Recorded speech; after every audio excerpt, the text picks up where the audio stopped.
Assalamualaikum warahmatullahi wabarakatuh. Saya Trisiti Aspalubi dengan NIM 2112211104 dari Prodi Bimbingan dan Konseling Islam dari kelas 2C. Di sini saya akan menjelaskan tentang pemikiran ilmu kalam dari Ismail Al-Faruqi.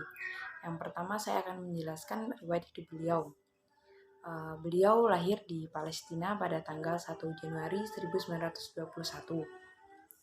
Habis itu riwayat pendidikan. Beliau pertama mengenyam pendidikan di College des Frères Libanon 1941 dan mendapatkan gelar pada usia 20 tahun.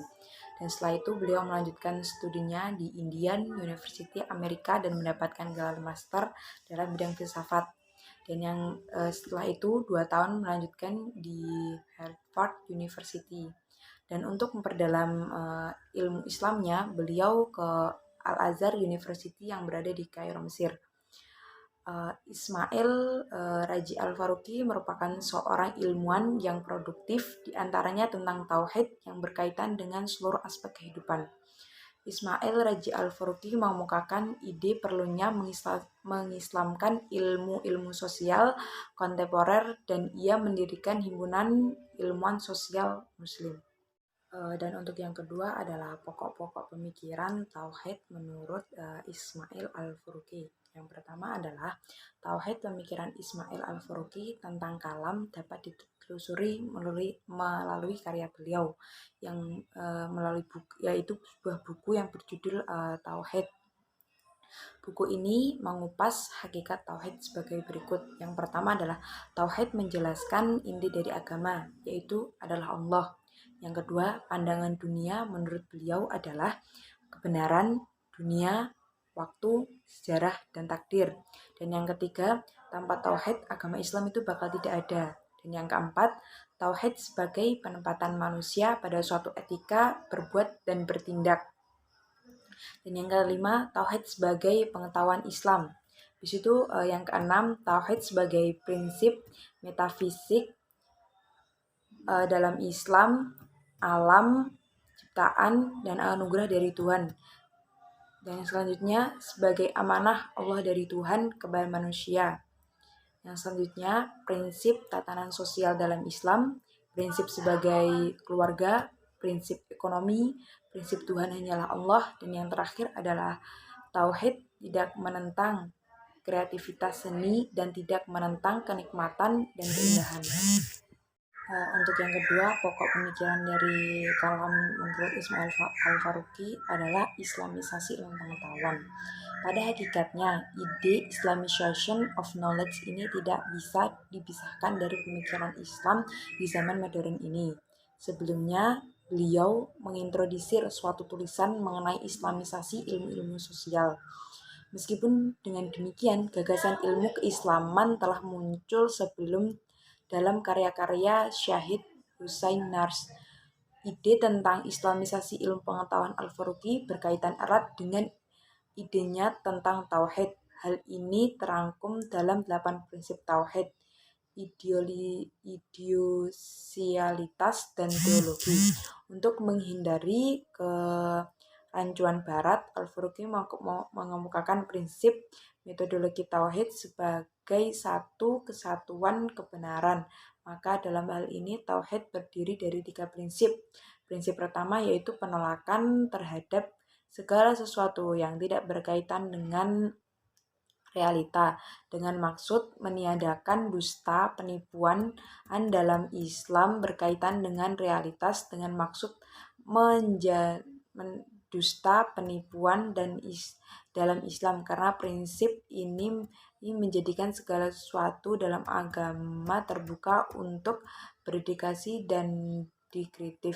Prinsip yang kedua yakni tidak ada kontraksi yang hakiki melindunginya dari kontradiksi dari satu pihak dan paradoks di lain pihak. Prinsip yang ketiga adalah tauhid dalam metodologi atau tauhid sebagai kesatuan kebenaran, yaitu keterbukaan terhadap bukti baru dan